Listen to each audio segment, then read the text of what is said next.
Buongiorno e ben trovati in diretta, edizione di Focus TG che si apre con una notizia che ci colpisce direttamente ed è anche il motivo per cui in onda vedete oggi in diretta me e non il nostro direttore Luigi Baccialli, che è stato vittima di un incredibile episodio di violenza in centro a Treviso questa mattina. Il direttore di Media Nord-Est è stato aggredito da un quarantenne, è successo come detto questa mattina presto, quando Baccialli stava portando in giro i suoi cani poco distante dalla sua abitazione. Un uomo in bicicletta gli ha lanciato improvvisamente e senza motivo delle accuse riguardanti il comportamento degli animali, poi si è scagliato contro di lui arrivando a sbattergli la testa contro un muro. Il direttore è stato soccorso da una pattuglia della polizia, portato in ospedale con un sospetto trauma cranico, mentre il quarantenne al momento ha fatto perdere le proprie tracce. Inutile dire che c'è sdegno e incredulità rispetto a quello che è successo al nostro direttore, a cui dimostriamo come redazione la nostra vicinanza naturalmente, e tutti gli aggiornamenti su questo caso ve li daremo nel corso del nostro Focus TG. Adesso andiamo a Vicenza invece, in diretta da Torri di Quartesolo, perché Torri di Quartesolo e Vo si sono strette al dolore della famiglia di Diana Canevarolo mentre continuano le indagini per far luce sulla tragedia. Allora per noi da Torri ci sono già in diretta, eccola qua, Luisa Bertini e Simone Squarcina, perché appunto entrambe le comunità si sono strette in memoria di questa donna la cui fine è ancora da chiarire. Luisa, a te. Sì, buongiorno a te, buongiorno ai nostri telespettatori. Siamo proprio davanti al comune di Torri di Quartesolo, dove ieri qui in questo piazzale si è svolta una sorta di preghiera comune di tutti i cittadini che hanno voluto portare una testimonianza di vicinanza alla donna. Molti di loro ci hanno anche detto una testimonianza doverosa, proprio perché Torri di Quartesolo tendenzialmente è una cittadina tranquilla e questi giorni si trova a vivere sotto i riflettori per questa vicenda drammatica di cronaca. E proprio a tal proposito io vi mostro le testimonianze che abbiamo raccolto ieri sera da qui. Candele accese, lacrime e abbracci nella piazza silenziosa dove la comunità di Torri si è radunata in serata per manifestare vicinanza alla famiglia di Diana. Vincenzo, il compagno, il figlio Nicolò, presenti al sit-in che l'amministrazione ha organizzato per stringersi ad un lutto e ad un dramma che ha scosso tutti gli abitanti. Una comunità placida, tranquilla, che non ha mai passato avvenimenti più gravi di un piccolo incidente d'auto, per cui comunità colpita e solidale comunque nel dolore con i parenti della donna scomparsa. In questo paese dove non era per fortuna mai successo nulla, oggi essere qua era obbligatorio. Abbiamo voluto raccogliere la nostra comunità intorno a questa immane tragedia e la comunità ha risposto bene, è venuta e ha rivendicato i propri valori di solidarietà, umanità e di rispetto della vita umana. Sono stati in tanti a ricordare Diana, la 49enne originaria di Vo, dove si è svolta in contemporanea un'analoga manifestazione trovata all'alba di 2 settimane fa esanime nel cortile di casa con una profonda ferita alla testa e deceduta 2 giorni dopo al San Bortolo. Tragedia sulla quale sono in corso le indagini, morte ancora avvolta tra gli interrogativi su cui anche i cittadini sperano si faccia quanto prima chiarezza. Una cosa che ha colpito tutti e mi sono sentita toccata dal vivo perché la conoscevo effettivamente, quindi sicuramente il fatto di fare una cosa tutti insieme qui, per quanto poco, come dire, è un modo per ricordarla. Vicinanza alla famiglia e a tutto il paese, perché è una cosa che ci ha così coinvolto tutti, insomma, ecco, una cosa che non era mai successa e quindi è una grossa, come diceva il sindaco, ci ha scosso tutti. Poche parole, quelle che hanno fatto da filo conduttore all'iniziativa, alle poesie lette davanti al comune e ai canti, scelti per dare un segnale di rispetto, gentilezza, vicinanza umana, cura di sé e del prossimo. La gentilezza, la cura, il rispetto dell'altro, l'aiuto, il non girarsi dall'altra parte, il non essere indifferenti, ma ascoltare in maniera attiva indirizzando le persone in caso di bisogno. Abbi cura di me.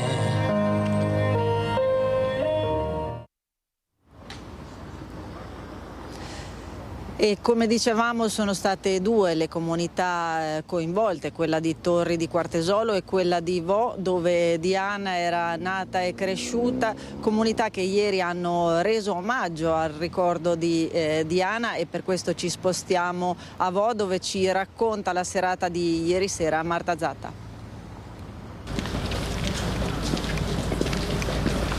Un silenzio carico di dolore e di domande ha attraversato le strade di Vo. Circa 100 persone hanno preso parte alla fiaccolata in memoria di Diana Canevarolo, la donna di 49 anni morta a Torri di Quartesolo in circostanze ancora misteriose. In prima fila il fratello Michele, la sorella Katia, insieme a zii, parenti e numerose amiche di Diana. Era quando la vedevo a casa con i miei bambini, abbracciata e sorridente, quasi ogni giorno ci sentivamo, mi chiedeva dei bambini, io chiedevo di lei, di Nicolò. E queste cose mi mancheranno. Ogni tanto ci incontravamo anche dopo lavoro, facevo pulizia dentro un cinema, dopo magari io la raggiungevo per un caffè, 2 chiacchiere e tante cose mi mancheranno. Vo, il paese dove era cresciuta, aveva vissuto fino a una ventina di anni fa. Sempre sorridente con i suoi occhi azzurri e basta. Vi conoscevate dall'infanzia? Sì. Fa fatica a parlare. La passeggiata silenziosa partita da Piazza Liberazione era aperta da uno striscione sorretto dalla sorella e da alcune amiche, con la scritta "Chiediamo giustizia e verità per Diana". La comunità ha risposto con vicinanza a quello che è la tragedia e il dramma di una scomparsa prematura, quindi il punto di partenza e di arrivo per quello che riusciamo oggi a sapere è di vicinanza a quello che rappresenta la famiglia di Diana, e questo è l'obiettivo di questa passeggiata che la famiglia ha voluto per poter ripercorrere e passare anche di fronte a quella che è stata per diversi anni la casa di Diana. Poche parole dai familiari ancora molto scossi. Michele Canevarolo però ha smentito con fermezza voci di dissapori familiari. In merito alle parole del nipote Nicolò, figlio di Diana, che lo ha descritto come un fratello assente, lui risponde: non l'ho riconosciuto a mio nipote in quel momento, tutto qua, non so cosa, basta, non l'ho riconosciuto. Invece delle parole del suo compagno? Può dire quello che vuole. Sul decesso, avvenuto 2 giorni dopo il ritrovamento del corpo, la mattina del 4 dicembre nel cortile di casa, la procura ha aperto un fascicolo per omicidio volontario. La famiglia e gli amici intanto chiedono giustizia. A Diana.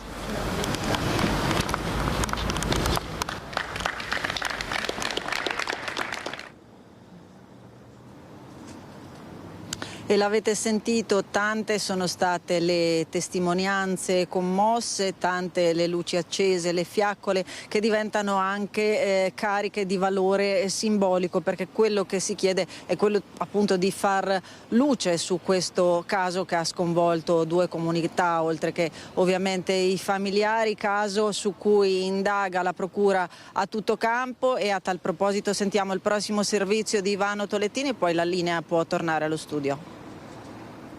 Per 2 settimane l'ipotesi dell'omicidio ha dominato il racconto pubblico sulla morte di Diana Canevarolo. Oggi però c'è un altro scenario che prende spazio nelle indagini ed è lo stesso legale della famiglia ad aprire a una possibilità finora rimasta sullo sfondo, che non si sia trattato di un omicidio.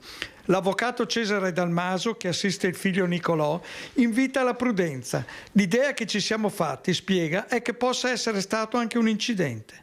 Un'ipotesi che tiene conto delle condizioni di fragilità della donna, della sua salute e della possibilità di una caduta accidentale, magari provocata da un malore o da una perdita di equilibrio. Secondo il legale della famiglia, Diana potrebbe essere inciampata, aver urtato contro elementi rigidi del cortile o delle pertinenze condominiali, riportando ferite gravi senza l'intervento di terze persone. Una dinamica che all'inizio non era stata accolta né dai familiari né dagli inquirenti, ma che ora torna sul tavolo con maggiore attenzione. Resta il nodo centrale: stabilire l'origine delle lesioni. Saranno gli accertamenti medico-legali, le analisi tecniche e la ricostruzione degli ultimi movimenti della donna a chiarire se quei segni siano compatibili con una caduta oppure un'aggressione. Nel frattempo, il clima resta sospeso tra dolore e attesa. Le fiaccolate di Vo e Torri di Quartesolo hanno restituito il volto di una comunità che chiede verità, non scorciatoie. La procura continua a indagare senza escludere alcuna pista e oggi, più che mai, vale solo una certezza: la verità non si costruisce sulle emozioni, ma sui fatti. Grazie dunque alla nostra redazione di Vicenza, Luisa Bertini, Simone Squarcina, per questi approfondimenti e i servizi realizzati dal territorio sulla tragica vicenda di Diana Canevarolo. Anche in questo caso eventuali aggiornamenti ve li forniremo più avanti. Torniamo sulla notizia con cui abbiamo aperto questa edizione del nostro Focus TG, l'aggressione questa mattina davvero incredibile, assurda, subita dal nostro direttore di Media Nord-Est, Luigi Baccialli, in pieno centro città, dove si trova ora in diretta per tutti gli aggiornamenti il nostro Cristian Arboit con Nicoletta Rizzetto. Cristian.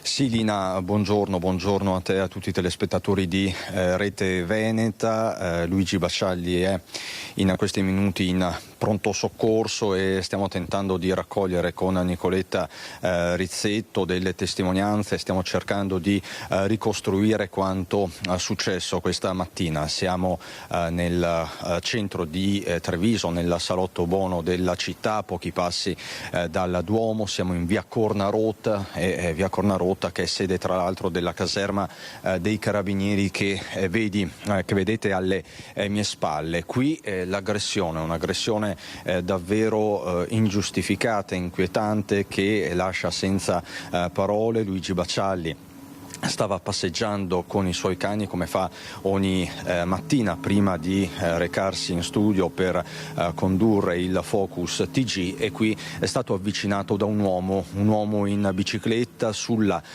quarantina che prima lo ha aggredito verbalmente. L'accusa era quella appunto di non aver tenuto i cani, che appunto questi cani del direttore avrebbero appunto, secondo l'accusa, orinato davanti la casa dell'uomo. Baccialli in quel momento si è prodigato, ha detto ma non me ne sono accorto, ma metto a posto io, e con la bottiglietta dell'acqua ha tentato appunto di ripulire il tutto. In quel momento l'uomo, questo quarantenne, pare un uomo sulla quarantina, gli ha detto ma che cosa stai facendo, e in quel momento poi gli ha messo le mani addosso, sbattendogli la testa più volte contro il muro.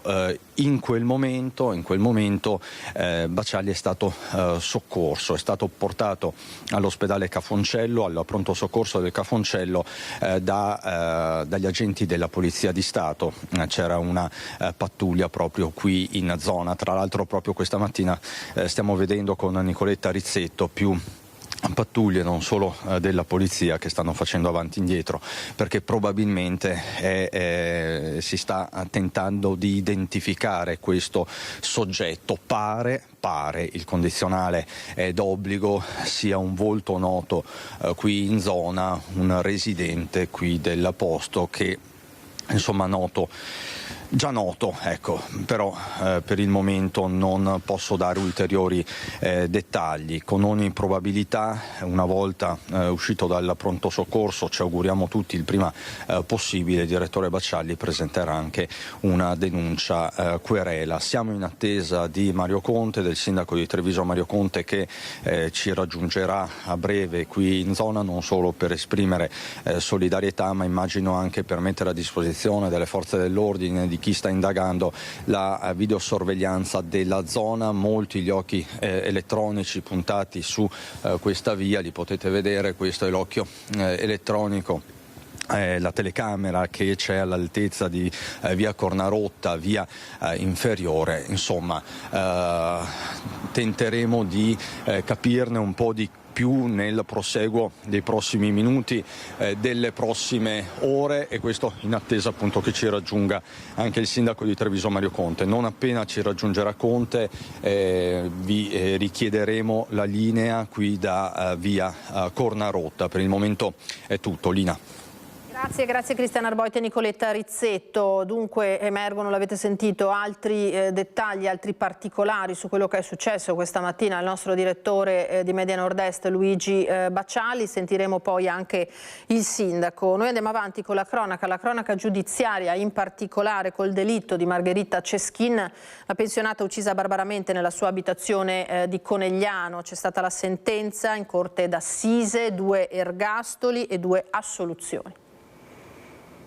Ergastolo con isolamento diurno per 6 mesi per Sergio Antonio Luciano Lorenzo, 40 anni, organizzatore del delitto, e Matteo Luis Garcia detto Molongo, 31 anni, il killer che secondo l'accusa uccise la pensionata Margherita Ceschin. Un delitto brutale avvenuto la notte del 23 giugno 2023 nell'abitazione della vittima a Conegliano. Siamo parzialmente soddisfatti del fatto di essere riusciti quantomeno a escludere alcune circostanze aggravanti, e in particolare quella delle crudeltà e delle sevizie e quello delle più persone riunite. Rimane in piedi quella della premeditazione, su cui avevamo però discusso in maniera importante durante la nostra arringa. Probabilmente non siamo riusciti a convincere, anzi evidentemente non siamo riusciti a convincere l'autorità giudiziaria. Ci proveremo chiaramente in grado d'appello. Entrambi sono stati condannati al pagamento in saldo di un risarcimento nei confronti delle parti civili, che dovrà essere stabilito in un differente processo civile, ma dovranno pagare un provvisionale alle parti offese pari complessivamente a 170.000 euro. Come abbiamo affermato di fronte alla Corte d'Assise, l'unico suo punto di debolezza è stato quello, una volta capito quello che era successo, di cercare di aiutare il suo ex fidanzato, che era il padre del figlio che portava in grembo, a guadagnare la salvezza. Assolto anche Joan Maria Beltre Guzman, 43 anni, arrestato per concorso in omicidio quale intermediario, reato poi derubricato dal pubblico ministero a favoreggiamento. Secondo la Corte d'Assise ci sono gli elementi per ritenere che dopo l'omicidio avesse in qualche modo favorito quelli che sono considerati gli esecutori materiali. Daremo battaglia anche per questa fattispecie di reato molto meno grave. La cosa importante era la sua assoluzione dall'omicidio. Le indagini dei carabinieri portarono in poco tempo a chiarire il quadro di un delitto che sconvolse la Marca. Margherita Ceschin fu uccisa a casa, sorpresa sul divano, aggredita, picchiata e poi soffocata. A fare da palo fuori Joel Lorenzo, il grande accusatore, che con la sua testimonianza incastrò la banda. Il mandante di questo efferato omicidio per l'accusa fu l'ex marito della Ceschin, Enzo Lorenzon, deceduto a inizio agosto. Fu lui ad ingaggiare il comando di malviventi per far uccidere la 72enne. Subito dopo il suo decesso, nella prima udienza utile, il pubblico ministero ha chiesto che nei suoi confronti fosse pronunciata la sentenza di non doversi procedere per morte del reo, quindi è una sentenza procedimentale, quindi la Corte d'Assise ha ritenuto di non procedere oltre proprio per la morte del reo. La sentenza per l'ultimo componente della banda, Joel Lorenzo, è prevista a gennaio 2026. Una sentenza che mi soddisfa solo in parte. A parlare è il fratello di Margherita Ceschin, Paolo, all'uscita proprio dal tribunale in lacrime 2 degli imputati assolti per non aver commesso il fatto. Il ricordo di Margherita è sempre presente. Da parte degli imputati, anche di fronte alle prove schiaccianti portate a loro carico, non c'è stata mai la minima collaborazione, così come è stato ricordato anche dal pubblico ministero, che è stato bravissimo. Un pezzo di verità sul delitto resta nascosto. Ci sono almeno 2 persone implicate che non pagheranno mai per quello che hanno fatto, e questo mi lascia un po' di amaro in bocca. Sono le parole di Paolo Ceschin poco dopo la lettura della sentenza. Tornano invece alla loro vita Candy e Guzman, assolti dalla grave accusa di omicidio volontario premeditato. Per noi, dicono, è finito un incubo. Quando mi sono reso conto di quello che è successo ero già dentro, quindi io non ho respirato, nel senso, da me sono arrivati alle 3 passa del mattino, alla mattina dopo ero già dentro in carcere. Sull'omicidio dice: è bruttissimo perché comunque quando è successo il fatto, quasi 2 mesi prima, io ero appena tornato dal mio paese, che era morta mia nonna, quindi non arrivavo mai col cuore di fare una cosa del genere. Basta. Di Margherita Ceschin invece un pensiero per lei? Mi dispiace per lei, per tutto quello che è successo, e anche perché sì, lei ha figli, ha nipoti, che anche i miei figli lo stesso hanno la stessa cosa, quindi non mi vengono più parole.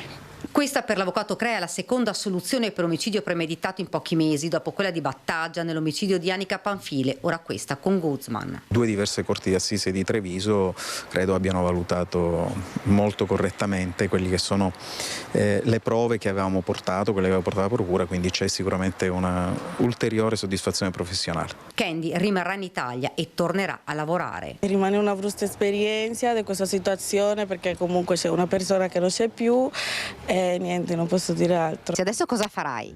Niente, adesso mi prendo a lavorare e basta.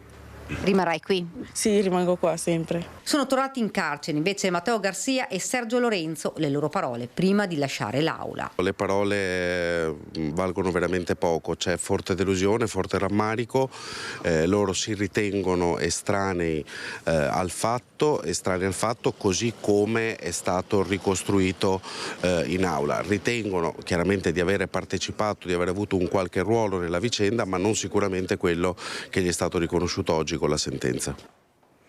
Fin qui l'avete sentito la cronaca della sentenza dell'omicidio Ceschin. Lasciamo per un attimo la giudiziaria, andiamo alle strade. Purtroppo c'è stata l'ennesima vittima in Veneto proprio della strada. Ci colleghiamo in diretta da Cavallino Treporti, siamo sul litorale con la nostra Ilaria Marchiori insieme a Simone Merlo, perché a perdere la vita è stato questa volta un 57enne e ancora una volta una persona investita di fatto. Ilaria.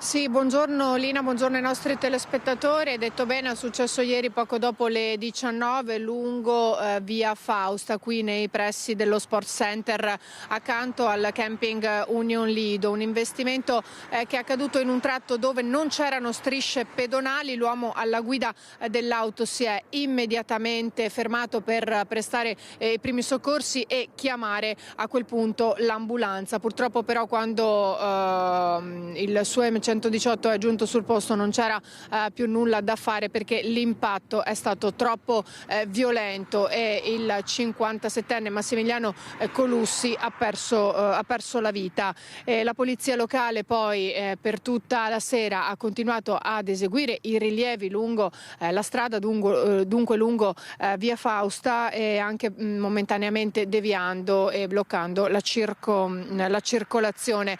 L'uomo al volante era sotto shock, è stato sentito ovviamente dagli agenti, sottoposto all'alcol test. Ovviamente saranno poi gli esiti e i risultati saranno al vaglio degli agenti della polizia locale, e ovviamente la macchina e tutti i reperti utili a capire in particolare che cosa sia accaduto e la dinamica sono stati sequestrati dalla polizia locale di Cavallino, che dopo aver ricostruito i fatti dovrà riconsegnare alla procura già informata dei fatti. Abbiamo contattato anche la sindaca di Cavallino Treporti, Roberta Nesto, non ci ha potute raggiungere sul posto, però questa mattina lei ha scritto un messaggio su Facebook esprimendo vicinanza alla famiglia del 57enne e alla comunità per i fatti drammatici che nelle ultime ore hanno colpito il territorio. Ricordiamo infatti che ha perso la vita anche il pescatore Andrea Rossi. Tra l'altro, contattata il sindaco Nesto ci ha detto che questa è una strada sicura dove non ci sono stati molti incidenti negli ultimi anni. Vero è che rimanendo qui in attesa anche di collegarci qui in diretta abbiamo visto le auto passare molto spesso a velocità sostenuta, potete sentirle anche in questo momento, dunque potete immaginare che se quell'auto stava procedendo a una velocità come quella che stiamo vedendo proprio in questo momento, l'impatto non può essere stato che violento. Questi al momento sono gli aggiornamenti. Io qui da Cavallino Treporti restituisco la linea allo studio. Grazie Ilaria Marchiori e Simone Merlo. Per l'ennesima vittima, purtroppo l'avete sentito, di un investimento in strada. È stato un anno nero da questo punto di vista in Veneto. Andiamo sull'home page di Treviso Today per un'altra notizia. Non si ferma all'alt, inseguito Sperone all'auto dell'auto della Polstrada 3 feriti, una nottata ad alta tensione nel tratto di autostrada A4 tra Cessalto e Meolo, dove un uomo residente nella Marca trevigiana ha tentato di sfuggire a un controllo della Polstrada a bordo di una Volkswagen Passat. Prima di essere fermato ha speronato l'auto e ferito 2 agenti. Poteva davvero finire in tragedia quello che è accaduto l'altra notte, l'avete sentito, purtroppo sono all'ordine del giorno questi episodi ormai. Noi rimaniamo nel veneziano con la vicenda delle ammissioni fatte da Roberto Basso. Parliamo del killer del tabaccaio davanti ai PM, no scusate, Roberto Basso naturalmente la vittima. Allora il suo killer davanti al PM ha fatto delle ammissioni: non credevo di averlo ucciso, ha detto. Dettagli importanti emergono dall'interrogatorio: confermato il cacciavite come arma del delitto. La difesa chiede per il 36enne albanese accusato dell'omicidio il rito abbreviato. È entrato in casa per rubare, era sicuro di non trovare nessuno, conosceva le abitudini di Roberto Basso, tabaccaio 64enne ucciso con un fendente risultato fatale. Emergono diversi dettagli dall'interrogatorio. Leonard Seu, 36enne di origini albanesi, in carcere a Venezia a Santa Maria Maggiore perché è ritenuto il presunto responsabile dell'omicidio del tabaccaio iesolano. Il signor Seu appunto ha confessato la propria responsabilità in ordine all'omicidio del signor Basso, spiegando un po' la dinamica di quello che era successo. Un colpo alla testa sferrato con un cacciavite gettato poi in un cassonetto. Così spiega il 36enne al PM Giovanni Zorzi, a 19 mesi dall'omicidio che si è consumato in via Antiche Mura, Jesolo, nella casa dove Roberto Basso viveva da solo. Seu era convinto l'avesse solo stordito, un colpo inferto con forza per sfuggire dal proprietario di casa. Il racconto del 36enne albanese svela alcuni dettagli. Sorpreso a rubare nella casa del 64enne, avrebbe tentato di fuggire dalla finestra, ma è stato proprio il tabaccaio a bloccarlo, afferrandolo per le gambe e a riportarlo in casa. Tra le mani del 36enne un cacciavite, questa l'arma del delitto, gettata solo alcuni giorni dopo nel fondo di un cassonetto. Sulla scena del delitto era stata trovata traccia di un pezzo di plastica compatibile con quella del cacciavite ritrovato. Dalle analisi però il DNA non corrisponderebbe a quello di Seu, ma a uno dei suoi figli. Una volta che riceveremo il decreto di giudizio immediato, procederemo al deposito della richiesta di giudizio abbreviato, verrà poi fissata l'udienza davanti al giudice dell'udienza preliminare per discutere il giudizio abbreviato, che consentirà chiaramente di avere uno sconto di pena di 1/3.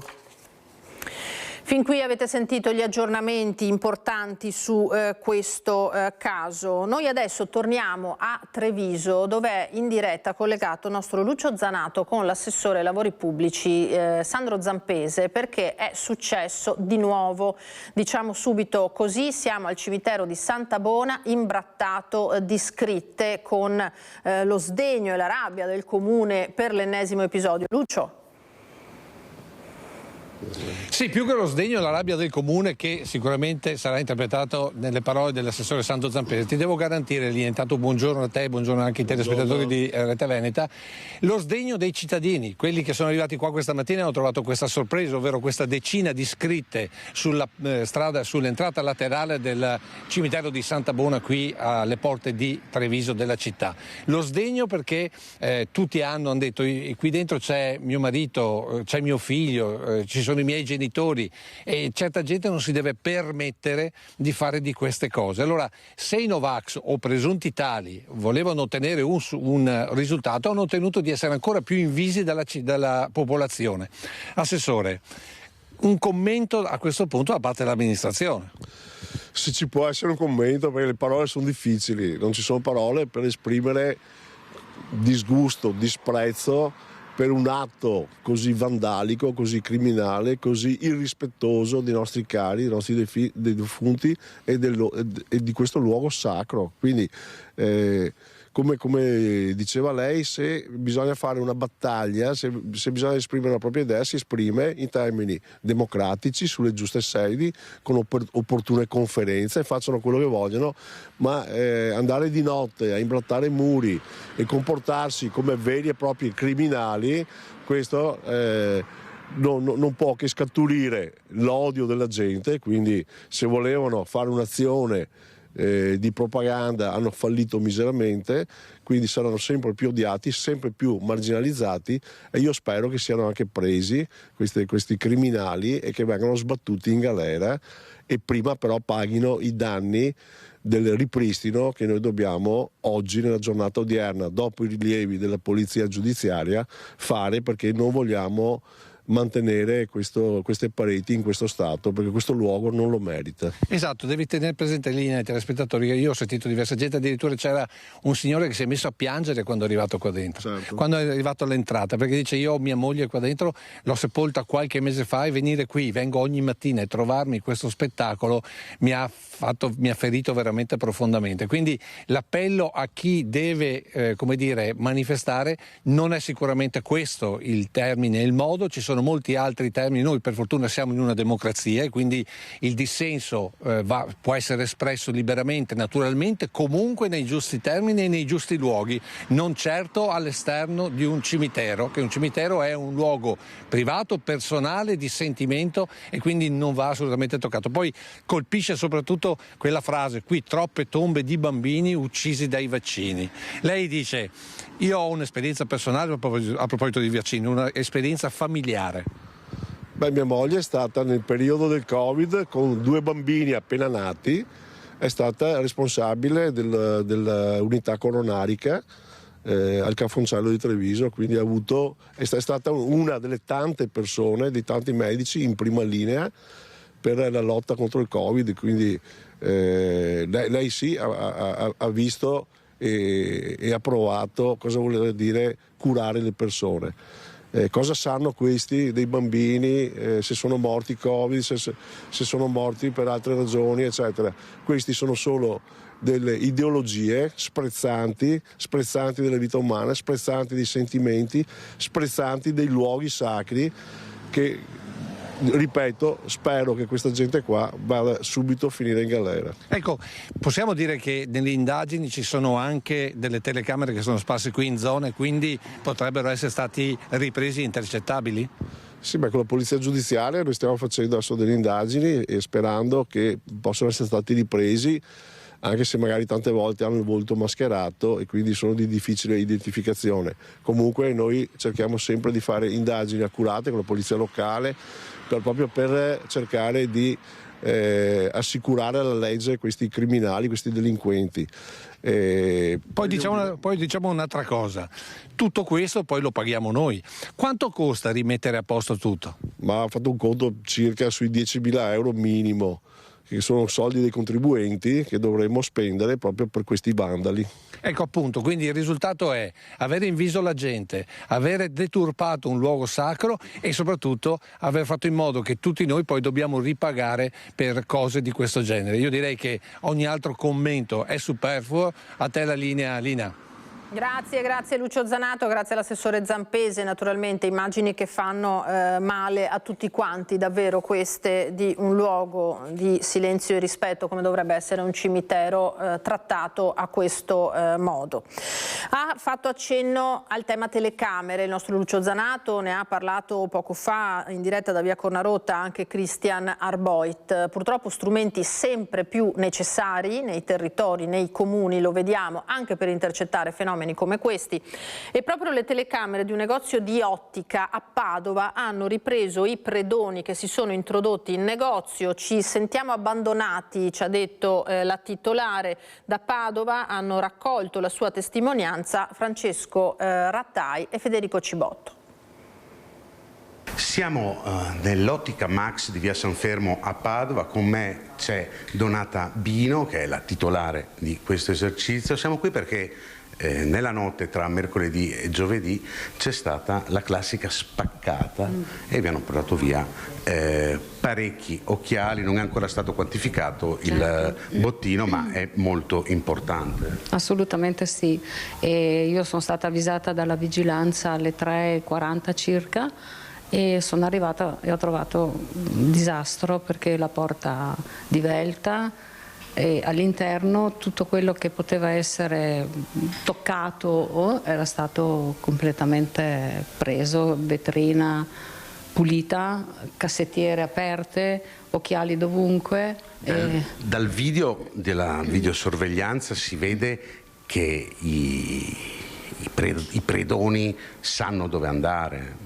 Probabilmente hanno fatto dei sopralluoghi. Ma probabilmente saremmo stati controllati precedentemente, magari sarà entrato qualcuno nel visualizzare la merce che noi trattiamo, siccome noi trattiamo un prodotto medio-alto, un prodotto di nicchia, quindi probabilmente sì, sapevano forse, però non puoi accusare nessuno, nel senso che non è che puoi dire sì, ho visto quel cliente che guardava, è chiaro che le nostre cassettiere sono tantissime, però...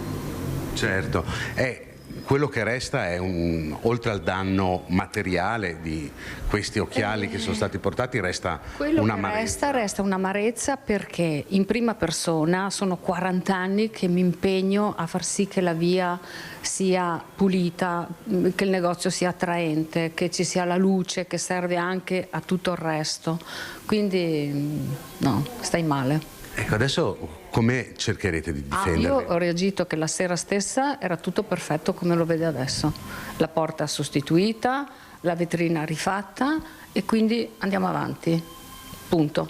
Questa è la vostra risposta a chi anche perché tanto non ti aiuta nessuno, quindi o ti dai una mano e ti fai, come si suol dire, ti giri le maniche, e se no...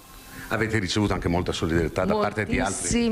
Moltissima, ecco, quello è l'unico aspetto positivo, perché io il telefono ieri l'ho ricaricato 4 volte per dire quanta gente fortunatamente ci vuole bene, ecco, questo è un aspetto che mi dà molta tranquillità. Ecco, c'è un dettaglio, il fatto voi non potete mettere delle grate. Assolutamente, perché le belle arti non consentono di metterci in sicurezza. Questa è una cosa assolutamente che penso che dovrebbero rivedere un po', perché tutto il centro storico è messo così, quindi siamo prede facili a qualsiasi attacco. Mettiamo vetri antisfondamento, serrature particolari, ma non serve a niente. Se vogliono distruggono tutto. E ci sono le attività commerciali naturalmente, poi ci sono le abitazioni private. Da Selvana a Fiera siamo nei quartieri trevigiani, in questo caso non si ferma l'escalation di furti che purtroppo vi raccontiamo davvero ogni giorno. In un caso il ladro, anche in questa circostanza, è stato ripreso dalla telecamera di videosorveglianza. Selvana, via Battistel, la telecamera di videosorveglianza segna le 17:10. Nell'angolo a destra si vede una figura scura avvicinarsi alla recinzione di un'abitazione. Rimane ferma qualche secondo e poi scavalca il cancello. L'uomo cammina tranquillamente nel giardino, spostandosi verso la villetta. Passano circa 2 minuti ed eccolo ricomparire nell'inquadratura, stavolta di corsa, prima di saltare nuovamente il cancello e scappare. Vieni qua!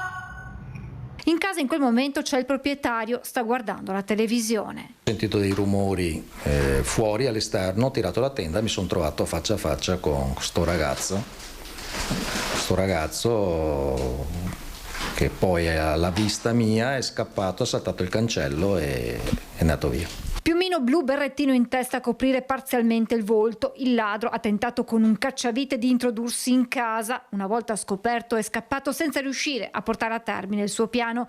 Restano alcuni danni, ma un grande senso di inquietudine. È questo che fa un po' pensare, l'amarezza che ti lascia, che entrano in casa tua anche a orari non consoni per un ladro. Cioè alle 5 di pomeriggio le persone si aspettano di essere tranquilli in casa.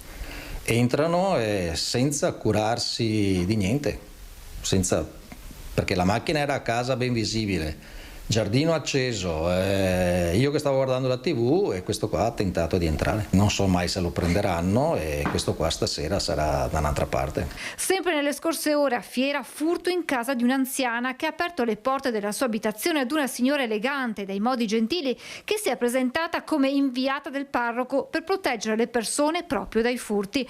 Con la scusa di posizionare nelle stanze dei chip contro i ladri, ha derubato la vittima. Piano piano la notizia ha fatto il giro del quartiere, un tam tam sui vari gruppi per mettere in allerta i cittadini, soprattutto i più anziani. Il messaggio è ben chiaro: il parroco non manda nessuno a raccogliere soldi, né tantomeno ad installare dispositivi contro i furti. E allora l'abbiamo sentito, i furti e poi il degrado e le aggressioni nelle città. A Bassano del Grappa questa mattina sono state presentate le nuove 11 telecamere in arrivo in città, diventeranno oltre 90 in tutto, saranno installate nei luoghi proprio teatro di cronaca recenti, spaccio e degrado.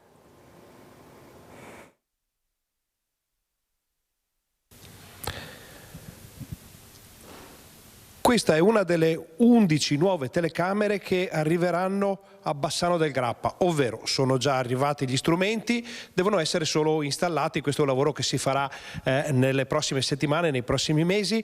Verranno posizionate nei punti sensibili che l'amministrazione un po' ha già identificato, un po' andrà a concordare con i quartieri e la cittadinanza in un certo senso.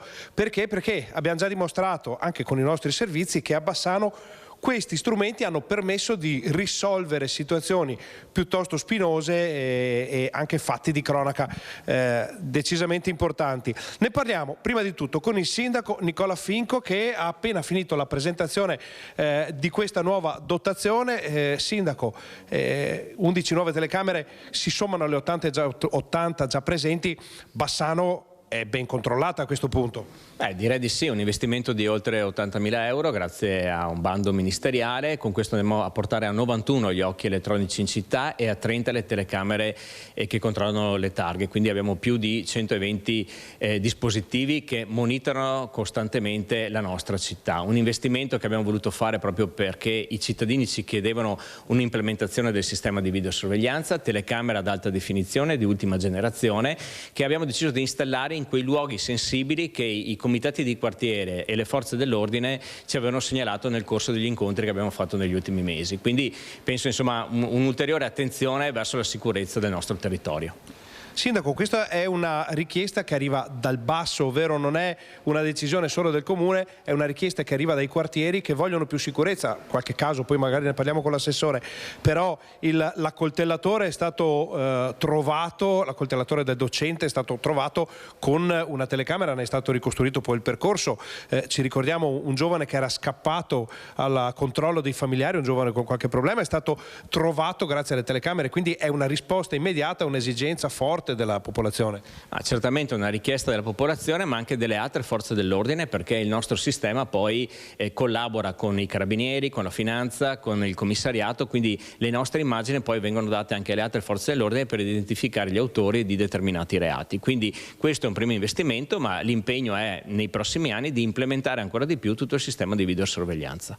Allora, noi ringraziamo il sindaco Nicola Finco per il tempo che ci ha concesso e andiamo dall'assessore Alessandro Campagnolo. Assessore, abbiamo parlato tante volte di situazioni legate alla criminalità ma anche al degrado a Bassano, ne avete risolte alcune anche importanti grazie alle telecamere. Cosa contate di poter fare con questi nuovi strumenti? Innanzitutto li vogliamo rendere il più possibile affidabili, sia come immagini che siano il più possibile nitide e affidabili anche nella memorizzazione, che non ci siano rischi di blackout che cancellano le immagini in atto.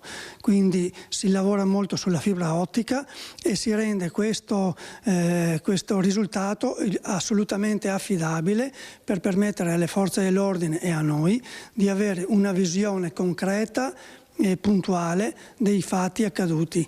Le identificazioni devono essere il più possibile chiare, quindi non ci deve essere nessuna perplessità, nessun dubbio sui visi che riusciamo a intercettare per dargli un'identificazione corretta.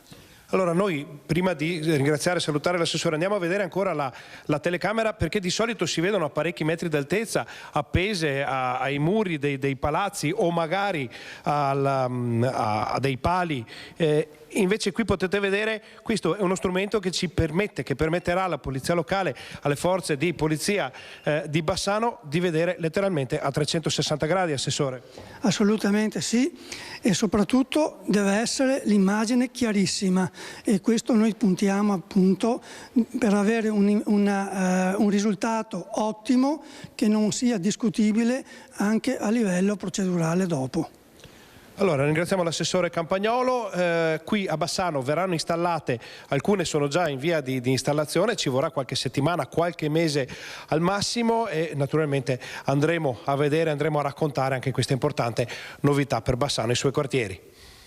Grazie ai colleghi di Bassano e all'amministrazione naturalmente per questo collegamento, queste novità. Noi lasciamo da parte per qualche minuto la cronaca, su cui torneremo tra pochissimo, e andiamo agli sviluppi della politica regionale. Ieri il neopresidente Alberto Stefani ha presentato il suo programma in Consiglio regionale annunciando misure contro la solitudine degli anziani ma anche il disagio giovanile, temi questi su cui aveva battuto molto in campagna elettorale. Sui caregiver il neogovernatore è pronto a sostenere una proposta di legge della minoranza. Sulla sanità però le posizioni già sembrano distanti. Io oggi voglio prendere una proposta di legge dell'opposizione, quella sui caregiver già presentata nella scorsa legislatura, oggi ho visto che è stata ripresentata. Io chiedo un impegno a questo Consiglio regionale partendo da quel testo base, magari proponendo qualche emendamento migliorativo, qualcosa che si può sicuramente sistemare, qualcosa che si può sicuramente migliorare, di approvarla insieme entro 6 mesi. Parte all'insegna del dialogo l'era Stefani, con il Presidente pronto a portare avanti una proposta dell'opposizione su chi quotidianamente assiste familiari e persone non autosufficienti, apertura che viene subito accolta con favore. Mi piace molto il fatto che sia stata accolta questa proposta e che su questa proposta incomincino dei lavori d'aula che cerchino di dare un assetto migliore alla tutela delle nostre persone fragili. Del resto, quella che era stata definita dallo stesso Stefani come la sfida del sociale resta la priorità assoluta della legislatura. Il programma del neogovernatore presentato in aula al Ferrofini è un continuo richiamo alle questioni delle diverse generazioni. Oltre la metà dei nuclei over 85 sono nuclei soli e l'aumento esponenziale crescerà nel corso dei prossimi anni. La solitudine è una sfida che non è più di serie C, diventa una sfida centrale nell'agenda politica della nostra regione. Inverno demografico che richiede nuovi strumenti anche di natura trasversale. Un'urbanistica sostenibile, quartieri inclusivi per le non autosufficienze, residenzialità che permettano una rete di supporto anche dal punto di vista sociale. Ma a cambiare repentinamente sono anche i più giovani, eppure qui servono nuovi strumenti di supporto a partire dai centri per l'ascolto. Oltre il 55% dei giovani d'oggi, degli adolescenti di oggi, riconosce tra i propri coetanei un disagio psicologico. Altro tema che ho voluto portare al centro nella campagna elettorale, ma che voglio soprattutto portare al centro dell'agenda politica.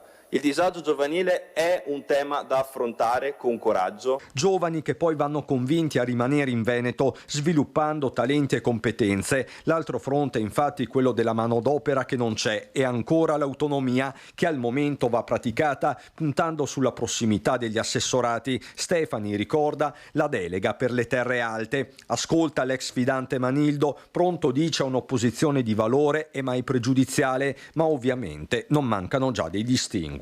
Nell'intervento del Presidente Stefani non ho sentito fortissimo il richiamo a mantenere la sanità pubblica come stella polare della politica regionale. Mi piacerebbe che questo diventasse sempre più forte. E in Consiglio regionale restano da nominare ufficialmente i capigruppo e le commissioni. All'orizzonte l'approvazione del bilancio, ma torna il tema del fine vita. Una proposta è stata ripresentata e Zaia si è detto pronto a votarla.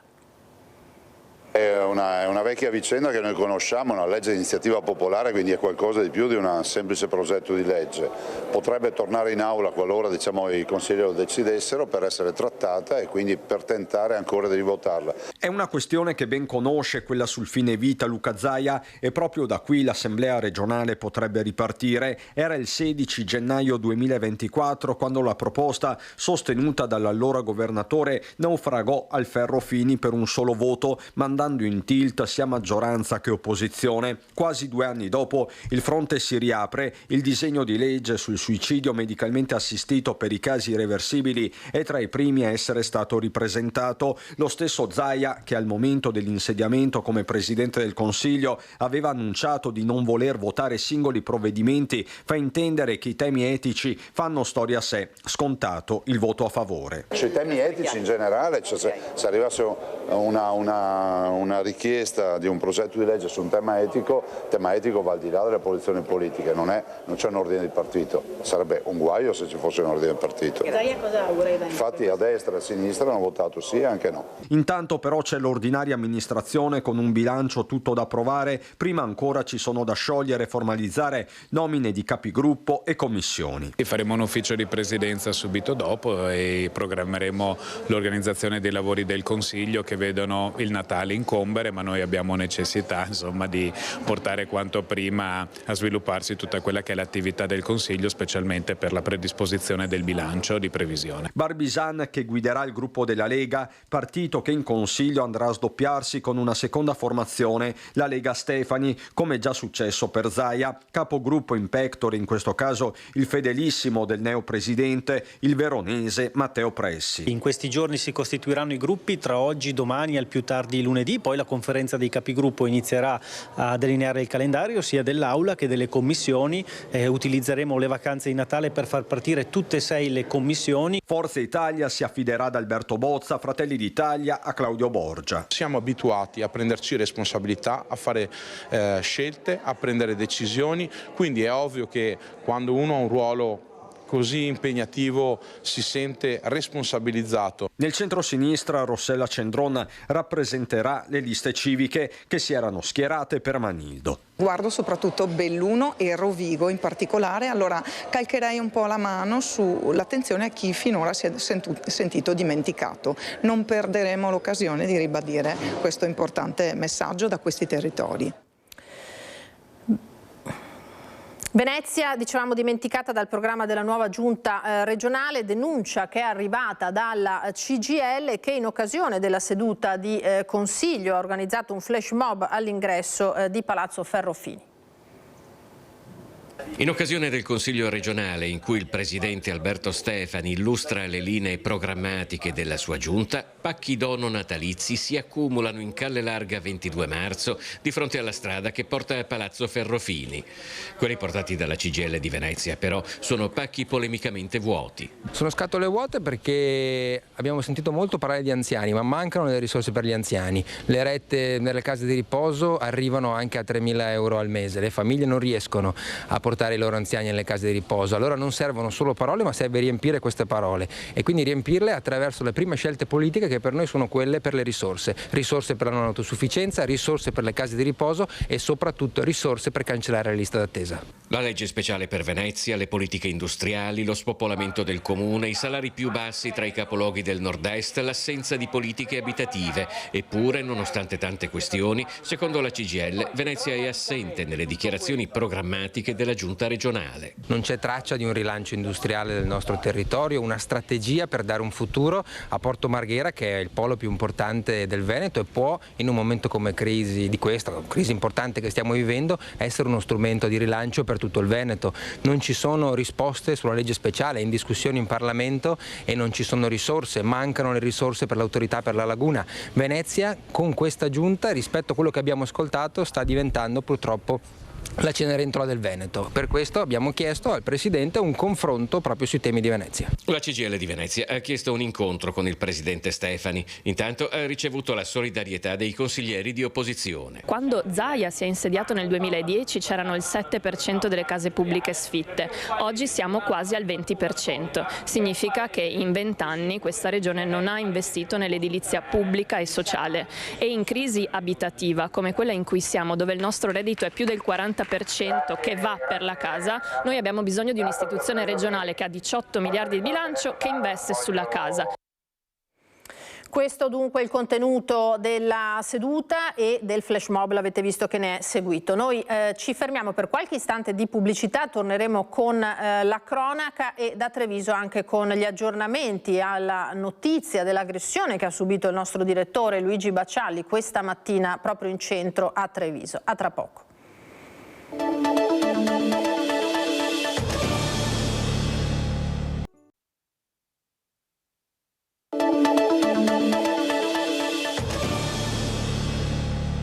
Ritorniamo in diretta da studio con il nostro Focus TG, bentrovati. Andiamo alla vicenda del ragazzo di appena 15 anni arrestato dalla polizia con accuse gravissime, terrorismo. Il giovanissimo rimane in carcere, lo ha deciso il giudice del Tribunale dei minori di Venezia.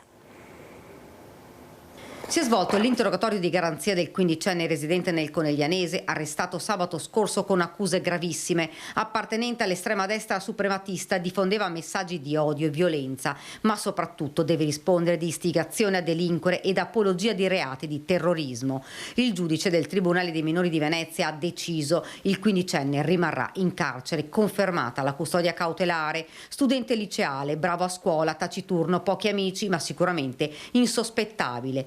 Eppure, dietro alla facciata, un segreto che tentava di nascondere. Inneggiava a stragi terroristiche avvenute in passato ed intanto si stava costruendo armi e munizioni in casa con tanto di disegni su come realizzare anche ordigni. Gli investigatori della Digos di Milano e di colleghi di Treviso lo tenevano sotto controllo, monitoravano i siti sui quali scriveva, da Telegram a Signal, fino a quando non ha detto di aver quasi terminato un fucile pronto per essere utilizzato. A quel punto l'intervento della polizia è stato immediato e per lui si sono aperte le porte del carcere. Il presidente di ANCI Veneto Mario Conte ha parlato di situazione agghiacciante. Oggi su questo episodio a dir poco preoccupante è intervenuto anche il presidente della regione Alberto Stefani. Ho condiviso con il presidente dell'ANCI Mario Conte la necessità di confrontarci con il Ministero dell'Interno per avere strumenti per affrontare questa sfida. Voglio ricordare che la sicurezza e l'ordine pubblico sono competenza esclusiva dello Stato, ma la regione, per quello che potrà fare nei limiti di quello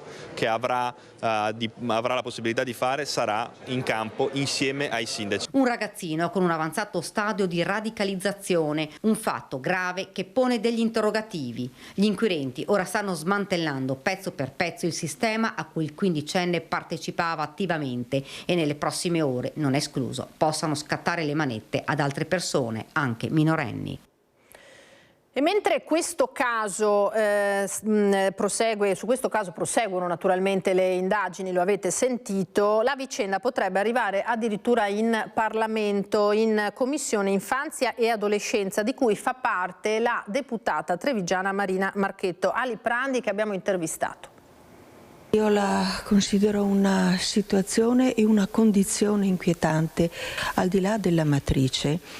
Gli estremismi, che siano da una parte o dall'altra, sono alquanto pericolosi e sarà mio dovere e mia responsabilità cercare di relazionarmi anche con i colleghi in questo senso per trovare, non dico una soluzione a questo, perché Dio solo sa cosa passa nella mente dei ragazzi e che cosa abbia portato anche a riuscire ad assemblare un arsenale, sembra, quindi estremamente pericoloso.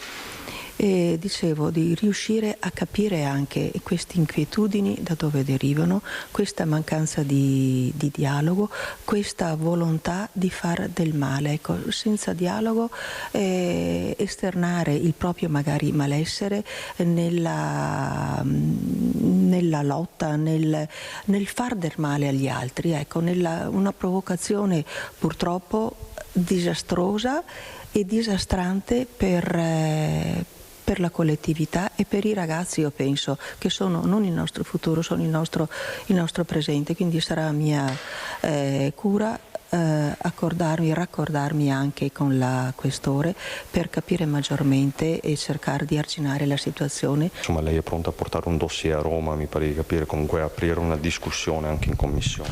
Certo, anche in commissione. Adesso dobbiamo votare, infatti fino all'ultimo dell'anno sarò a Roma per il bilancio, ma quando riprenderemo i lavori e quindi avrò anche una relazione scritta sulla quale mi potrò basare, sarà mio dovere proprio cercare di approfondire la situazione nella quale, nostro malgrado, ci troviamo. Così dunque l'avete sentito la deputata di Fratelli d'Italia sul caso. Noi torniamo invece sull'aggressione in centro città a Treviso al nostro direttore Luigi Bacialli, perché è collegato nuovamente da via Cornarotta Cristian Arboit insieme a Nicoletta Rizzetto. Vedo ospite il sindaco, come ci aveva annunciato poco fa Cristian, il sindaco Mario Conte. A te buongiorno di nuovo Cristian. Buongiorno a te Elina, Mario Conte mi ha raggiunto e al sindaco di Treviso chiedo una prima reazione su questa aggressione che è avvenuta appunto questa mattina qui in via Cornarotta. Siamo proprio sul luogo dell'aggressione, abbiamo parlato poi in questi ultimi minuti anche con alcuni residenti, quindi abbiamo ricostruito e ti confermo il quadro iniziale, quindi l'aggressore, il presunto aggressore sarebbe questo quarantenne residente appunto qui in zona. Sindaco Mario Conte. Sì, innanzitutto fatemi portare la vicinanza e la solidarietà al direttore Bacialli per l'episodio che preoccupa, per le motivazioni che sono assolutamente assurde, per le modalità, quindi adesso attendiamo insomma che la questura faccia le proprie indagini, poi spero che insomma il responsabile di questa aggressione risponda delle sue azioni, perché sono gesti da condannare e non da giustificare. Le motivazioni sono assolutamente ridicole e soprattutto la violenza è inaccettata, quindi solidarietà al direttore e speriamo anche un augurio di buona guarigione. Ecco, brevemente Lina, cosa è successo? Lo ripetiamo, questa mattina il direttore stava passeggiando con i suoi cani, il solito giro mattutino prima di arrivare a San Biagio di Callalda per condurre il Focus TG, quando appunto è stato prima aggredito verbalmente da questo signore che lo ha di fatto raggiunto in bicicletta, dicendogli appunto che i suoi cani avevano urinato sul portone, sul muro della propria abitazione, della sua abitazione. Bacialli è tornato indietro, si è scusato, ha detto ma non me ne ero accorto, e ha tirato fuori una bottiglietta d'acqua per ripulire appunto la traccia appunto della pipì del cane sostanzialmente, però qualcosa si vede che è andato storto. Il quarantenne in questione, perché pare abbia questa età, gli ha detto ma che cosa stai facendo, e in quel momento gli ha sbattuto la testa contro il muro più volte. Bacialli è al pronto soccorso con un trauma cranico, va detto di lieve entità fortunatamente, e appunto tenteremo di parlare con lui non appena sarà possibile. Mario Conte, è chiaro, ci sarà probabilmente un'indagine, il condizionale in questo momento è d'obbligo, sappiamo anche che ogni storia è una storia a sé, però ci racconta qualcosa questa vicenda di un'aggressività in aumento e di soggetti che magari mentalmente sono instabili, quindi un'aggressività in aumento e una emotività sempre più forte. Io non conosco il soggetto che ha manifestato questa aggressività e quindi non sono in grado di esprimere un giudizio sulla persona. È altrettanto vero che giudico un po' i comportamenti che leggiamo qua ormai quotidianamente, non soltanto nella nostra città ma a livello comunitario, che evidenzia un livello di stress sempre più alto, che poi sfocia a volte con comportamenti che sono totalmente sbagliati, violenti e a volte anche peggiori di quanto è successo oggi. Quindi ci deve far riflettere, dobbiamo tutti quanti abbassare un po' i toni e capire il perché di questo di questa aggressività e questo stress, perché è preoccupante. Insomma, adesso i motivi sono davvero banali e quindi violenza ingiustificata, però alla base c'è del disagio e su questo dobbiamo tutti quanti lavorare. Grazie Sindaco. Mario Conte, da Via Cornarota per il momento è tutto, chiaramente continueremo anche a raccogliere delle testimonianze come abbiamo già fatto. Ti restituisco Lina la linea con Nicoletta Rizzetto da Via Cornarota. Grazie a Cristian Arboite, Nicoletta, grazie naturalmente anche al sindaco Mario Conte. Torniamo all'aggressione invece di 2 settimane fa, la ricorderete bene, a Porta San Tommaso a Treviso, vittime 4 giovanissimi ragazzi. E allora domani alle 18:30, proprio nel luogo della violenza, ci sarà un flash mob dei genitori dei giovani picchiati per sensibilizzare la cittadinanza sul tema della violenza giovanile e richiamare l'attenzione sull'urgenza di una riflessione collettiva condivisa. Durante la serata è prevista la lettura di testimonianze scritte dei familiari delle vittime di violenza e gli interventi delle autorità presenti. Il flash mob nasce come evento pacifico, apartitico e inclusivo. Hanno specificato naturalmente gli organizzatori che ha l'obiettivo di creare uno spazio comune di ascolto e presenza in cui cittadini e istituzioni possano ritrovarsi uniti nel dire stop alla violenza giovanile. Le famiglie hanno invitato tra gli altri anche il sindaco Conte e il ministro della giustizia Carlo Nordio. E ora la vicenda del baby bullo che terrorizza i compagni di classe in una scuola elementare del Coneglianese. Nuovo incontro tra genitori, scuola e comune. La classe vive una situazione di enorme difficoltà non per dinamiche disfunzionali del gruppo classe, quanto piuttosto per il comportamento violento di un singolo alunno nei confronti del quale la scuola e le istituzioni non riescono a mettere in campo interventi efficaci a causa dell'atteggiamento non collaborativo dei genitori dell'alunno. Inizia così il comunicato scritto al termine di un nuovo incontro tra scuola, famiglia e comune dei genitori di alcuni alunni di una scuola elementare del Coneglianese che da mesi fanno incontri con una delicata quanto difficile situazione in classe dovuta alla presenza di un bambino autore di aggressioni fisiche con calci e pugni, ma anche insulti con espliciti riferimenti sessuali. Un incubo che aveva portato le famiglie a scioperare tenendo a casa i propri figli e scendere in strada. Ad oggi, si legge ancora nel comunicato, non si può certo affermare che la situazione stia migliorando. Nell'ultimo mese i bambini sono stati costretti più volte a fare lezioni nei corridoi o in altre aule, avendo dovuto lasciare la classe dove il bambino impediva l'attività scolastica. Riteniamo a questo punto che la soluzione della vicenda potrebbe arrivare solo a fronte di un deciso intervento delle istituzioni competenti a livello superiore. Le famiglie si dicono pronte a collaborare con scuole e comune per iniziative programmate con professionisti, considerate però non risolutive. Chiediamo, concludono i genitori, il pieno rispetto del diritto alla sicurezza, alla serenità e alla continuità educativa di tutti gli alunni. Sollecitiamo interventi urgenti ed efficaci. Per questo motivo, se continueranno a permanere il disinteresse verso i bambini tutti e la comunità scolastica, dovremo, nostro malgrado, ricorrere ad una nuova iniziativa. All'incontro presenti anche il sindaco Fabio Chies e l'assessore alle politiche per l'infanzia e giovanili Panizzutti. Siamo come amministrazione in continuo contatto sia con i genitori che con la scuola che con uffici scolastici provinciale e regionale. E abbiamo fatto il punto, sono state fatte delle proposte che sono anche già partite di progetti da sviluppare all'interno della classe, e quello che posso dire con certezza è che tutti, ma dico tutti, stanno facendo la propria parte per portare avanti la situazione, per portare avanti, per parlare di questa situazione un po' particolare e portarla a risoluzione o quantomeno a mitigare quelle che sono le problematiche. A Treviso si rinnoverà anche quest'anno l'appuntamento con la messa della vigilia di Natale celebrata dal vescovo Monsignor Michele Tomasi alla stazione delle Corriere in via Lungosile Mattei, luogo simbolo della città, spesso al centro della cronaca per episodi di violenza, disagio giovanile e marginalità. La funzione, che si terrà alle 18:30, è organizzata da CEIS Treviso, Caritas e Comunità di Sant'Egidio col patrocinio del Comune. L'appuntamento è aperto a tutta la cittadinanza per condividere insieme la gioia del Natale senza dimenticarsi di chi è in difficoltà.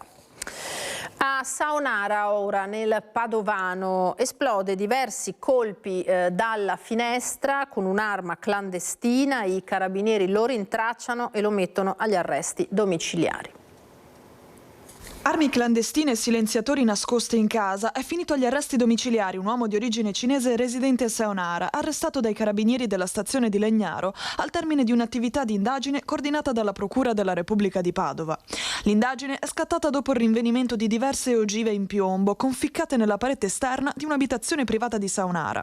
I successivi accertamenti hanno consentito di individuare il calibro dei proiettili e di avviare verifiche nelle armerie del territorio, che hanno portato a risalire a un uomo residente a circa 600 metri dall'abitazione colpita, il quale in passato aveva acquistato una carabina ad aria compressa di libera vendita. Considerato che l'uomo risultava titolare di porto d'armi e detentore di armi sportive regolarmente denunciate, i carabinieri hanno eseguito un controllo nella sua abitazione. All'interno di un laboratorio sono state trovate scatole vuote di armi ad aria compressa compatibili con il calibro delle ogive rinvenute. A seguito della perquisizione, l'uomo ha consegnato ai militari 2 armi custodite nel bagagliaio di un'auto parcheggiata nelle immediate vicinanze. Le armi sequestrate e sottoposte ad accertamenti tecnici sono risultate modificate e in grado di sviluppare una potenza superiore ai limiti consentiti, trasformandosi in armi comuni da sparo. Poiché non sottoposte alle verifiche del Banco Nazionale di Prova, sono state ritenute armi clandestine. Nel laboratorio è stata inoltre individuata la finestra dalla quale sarebbero stati esplosi i colpi diretti verso l'abitazione del vicino. L'uomo è stato arrestato e messo agli arresti domiciliari. La Procura di Vicenza ha chiesto il rinvio a giudizio per 16 tra politici e amministratori nell'inchiesta sulle presunte firme false per le elezioni comunali del 2023. L'udienza preliminare è fissata a febbraio. La Procura ha chiesto il processo per 16 indagati nell'inchiesta sulle presunte firme false a sostegno delle liste elettorali per le comunali 2023 di Vicenza e non solo. L'indagine ruota attorno alla modalità di raccolta e autenticazione delle sottoscrizioni necessarie alla presentazione delle liste. Tra i nomi coinvolti ci sono assessori, consiglieri comunali ed ex amministratori di centrosinistra e centrodestra. Nell'inchiesta del PM Gianni Pipeschi sono imputati la vice sindaca assessora Isabella Sala, il collega di giunta Leonardo Nicolai, i consiglieri comunali di maggioranza Simone Marchetti del PD, delegato alle società partecipate, e Raffaele Colombara, oltre al capo di gabinetto del sindaco Sandro Pupillo. Tra gli imputati ci sono anche esponenti del centrodestra come l'ex assessore alle infrastrutture Mattia Ierardi, in quota Fratelli d'Italia, e gli ex consiglieri comunali del gruppo misto Andrea Berengo e Alessandra Lolli, i leghisti Franca Mattiello, Matteo Reginato ed Eva Pranovi. Inoltre Gioia Baggio di Ideva Vicenza. Rischia il processo anche la sindaca di Grisignano di Zocco, Elisabetta Bastianello. Secondo l'accusa, alcune firme sarebbero state raccolte o autenticate in modo irregolare. La difesa, con gli avvocati Alessandro Moscatelli e Andrea Balbo, respinge gli addebiti e in aula vorrà dimostrare l'infondatezza delle notizie di reato. L'udienza preliminare è fissata a febbraio. Rimaniamo nel Vicentino, ad Arzignano, dove si sono dimessi 10 consiglieri comunali, decade la giunta e arriva un commissario prefettizio. Crollo politico. Ad Arzignano 10 consiglieri comunali danno le dimissioni e la giunta decade. In realtà questa è solo l'ultima pagina di un romanzo politico che ha tenuto la città del Grifo col fiato sospeso per giorni. Le interpretazioni ovviamente sono tutte aperte, ma sta di fatto che l'elezione del sindaco Alessia Bevilacqua in consiglio regionale ha avviato un effetto domino che ha portato al commissariamento del comune. In qualche modo Alessia Bevilacqua era la chiave di volta che teneva in piedi la giunta. Quando si è dovuta sfilare per andare a Venezia è venuto giù tutto, anche perché le crepe sul muro amministrativo erano evidenti. I primi scricchioli quando proprio Alessia Bevilacqua, in partenza per il Consiglio regionale, con una manovra di assestamento ha dato l'incarico di vice sindaco a Lucrezia Mecenero, togliendolo a Riccardo Masiero, il più votato alle ultime elezioni con 769 preferenze e che per tutta risposta ha dato le dimissioni. Da lì al Consiglio comunale del 17 dicembre il passo è breve. Durante il Consiglio Comunale hanno lasciato l'aula naturalmente il gruppo dei venetisti guidato appunto l'ex assessore Riccardo Masiero, il PD, Forza Italia, Sterle e il gruppo misto. Questa mattina hanno rassegnato le loro dimissioni e questo però ha delle cause, ha delle conseguenze, perché naturalmente arriverà il commissario a gestire, amministrare la città fino a nuove elezioni. Ha prevalso l'individualismo, ha prevalso il personalismo e mi dispiace. Nella seduta del Consiglio Comunale di ieri sera, dopo l'approvazione del bilancio, 6 consiglieri di maggioranza e tutta l'opposizione hanno abbandonato l'Aula anche in segno di solidarietà nei miei confronti, facendo venire quindi meno il numero legale e quindi terminando la seduta del Consiglio Comunale stesso. È di questa mattina la notizia che gli stessi 10 consiglieri hanno depositato, protocollato le loro dimissioni dopo che erano state sottoscritte dal notaio. Punti di vista diversi, ma si comincia già a guardare al futuro. Nei prossimi giorni e fino alle elezioni amministrative previste nella primavera del 2026, il comune di Arzignano sarà amministrato da un commissario prefettizio. Si chiude una brutta storia per la città di Arzignano e il mio auspicio personale è che possa riaprirsi una stagione di dialogo e di condivisione. Avevo invitato davvero tutti i gruppi alla responsabilità in un momento difficile. Sono serena perché lascio una città. Ieri sera abbiamo fatto il bilancio, abbiamo già fatto il bilancio, altri comuni lo faranno a gennaio, voglio dire, in perfetto ordine, con dei conti perfetti, in equilibrio, senza indebitamento. Sono in corso in questi anni abbiamo portato a casa 10 milioni di finanziamento appunto dal PNRR, le opere sono tutte in corso, ho cercato in vista anche in questi ultimo mese di accelerare su tutte le procedure in modo che anche se arriverà il commissario potrà naturalmente dare avvio a quanto è già stato stabilito dal bilancio. Un altro break pubblicitario, pochi istanti per noi, torniamo tra poco.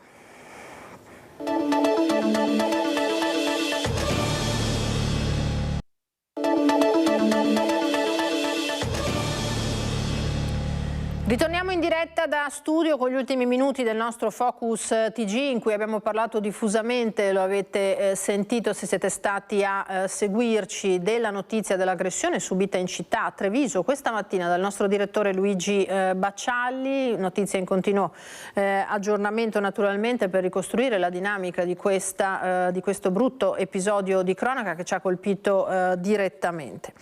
Andiamo avanti con i servizi, con la protesta dei dipendenti del Teatro La Fenice che proseguirà anche durante il concerto di Capodanno. La sospensione dei benefit ai lavoratori decisa dalla direzione del teatro, dicono, non ha fatto altro che rafforzare l'unità della protesta. Sarà una protesta sobria, discreta, quella che unirà i lavoratori della Fenice e gli spettatori che vorranno aderirvi durante il tradizionale concerto di Capodanno. I dipendenti del teatro indosseranno tutti una spilla che sarà distribuita all'ingresso anche al pubblico per manifestare un dissenso che in questi mesi non è mai venuto meno. Questa spilletta è una chiave di violino che culmina con un cuore che vuol far intendere appunto l'amore per la musica, il trasporto che abbiamo avuto anche dalle istituzioni culturali e musicali, e culmina con un cuore perché è l'amore che noi abbiamo nei confronti della musica e l'amore che abbiamo ricevuto anche dal pubblico in questi ormai quasi 3 mesi di azioni.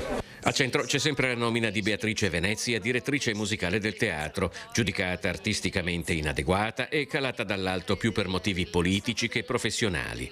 Il prestigio della Fenice ha fatto sì che la protesta dei suoi musicisti diventasse un caso internazionale. Bisognerebbe che il sindaco e il sovrintendente facessero un passo avanti, cominciassero a ragionare di trovare una via d'uscita, una proposta, perché il muro contro muro non serve a nessuno. Ecco, siccome questi lavoratori, questi artisti non si fermeranno, è bene che chi ha un po' di responsabilità in questa vicenda e di colpe anche, come il sindaco e il sovrintendente, chiamino a un tavolo e si cerchi assieme una soluzione. Intanto la direzione del teatro ha sospeso ai suoi 400 dipendenti l'erogazione della prima tranche del cosiddetto welfare. Generalmente gli stipendi non sono altissimi e questa integrazione salariale di 700 euro serviva a coprire parzialmente le spese vive in una città carissima come Venezia. Già c'era grande compattezza tra i lavoratori, questa cosa l'abbiamo vissuta effettivamente come una ritorsione, per cui non ha fatto altro che unire i lavoratori lavoratori c'è da dire, se posso, che il welfare non era stato toccato neanche l'anno scorso dopo aver fatto 3 scioperi che incidevano molto di più sul bilancio del teatro rispetto a quello di quest'anno che è stato uno solo. I lavoratori della Fenice si fanno forza con la solidarietà arrivata in questi mesi dal pubblico, da molti cittadini e da diversi tra i più importanti teatri lirici e sinfonici italiani. Noi siamo convinti della importanza di questa nostra protesta e ce lo dimostra la solidarietà che abbiamo ricevuto anche da tutti gli altri teatri italiani, da tutte le importanti istituzioni musicali. A Padova adesso consegnati al Dipartimento di Ingegneria dell'Informazione i premi di studio dedicati a Giulia Cecchettin. Oggi è un momento di festa e anche se da una parte del mio cuore ovviamente c'è un po' di tristezza quando vengo in questi posti, però sono anche una persona che che guarda avanti sempre con tanto ottimismo e quando guardo voi, ecco, io vedo veramente un futuro roseo. Guarda con la commozione di un padre affettuoso le 9 ragazze sedute in prima fila. Hanno lo sguardo limpido e carico di speranza, identico a quello della sua Giulia. Gino Cecchettin si rivolge alle 9 studentesse di ingegneria dell'Università di Padova che hanno vinto i premi di studio di circa 1.000 euro dedicati alla memoria di Giulia. A loro parla di ottimismo e speranza nel futuro, lui che segnato dai dolori immensi non ha mai voluto perdere. A loro racconta i progetti della fondazione che si impegna a contrastare la violenza di genere e a promuovere l'educazione al rispetto e la libertà delle donne. Nell'aula magna del Dipartimento di Ingegneria dell'Informazione di Padova la consegna dei premi a 9 studentesse iscritte alla laurea magistrale. Ragazze con delle carriere incredibili, questo ci fa tantissimo piacere, ragazze iscritte ai nostri corsi di laurea di ingegneria dell'informazione, ragazze che ottengono risultati veramente notevoli, quindi sono quasi tutte ragazze che hanno preso 110 lode alla triennale e che stanno facendo un percorso alla magistrale incredibile con esami con voti medi superiori al 28-29 e quindi è per questo che noi veramente ci siamo attivati per trovare delle altre borse e grazie alla Fondazione Gino Cecchettin siamo riusciti ad aggiungere alle 4 borse del Dipartimento anche le 5 borse della Fondazione. Tra le premiate anche 2 sorelle gemelle, Veronica e Vanessa Tomasin di Chioggia. Hanno un anno in meno di Giulia ma la sua stessa determinazione e caparbietà negli studi. Non ci aspettavamo di vincere tutte e 2, siamo state contente, sì. Anche i nostri genitori soprattutto. Quali sono i vostri progetti per il futuro? Tanto speriamo di concludere intanto questo percorso di laurea magistrale, tanto ci mancano pochi esami e poi dobbiamo solo scrivere la tesi. Volevamo separarci per il mondo del lavoro, almeno quello. Non sappiamo ancora in che ramo andare, però volevamo almeno essere separate per quel punto di vista, almeno nel punto lavorativo, visto che abbiamo fatto tanto insieme, dall'asilo fino adesso. A Treviso, a Palazzo dei 300, per il conferimento dell'onorificenza a 20 nuovi Cavalieri della Repubblica.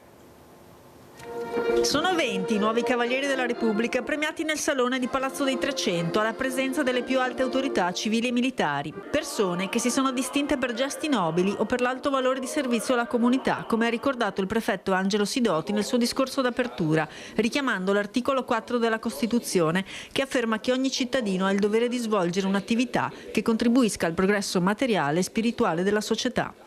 Tra di loro anche Massimo Spagnol, impiegato di banca, vicepresidente di Contarina, oggi dirigente nazionale del Comitato 10 febbraio, che valorizza la memoria dell'esodo degli italiani dall'Istria, dalla Venezia Giulia, da Fiume e dalla Dalmazia e delle vittime delle violenze jugoslave dalla fine del secondo conflitto mondiale ai primi anni successivi. Premiata anche Dania Sartorato, presidente FIPE e Confcommercio, letteralmente sorpresa dalla nomina.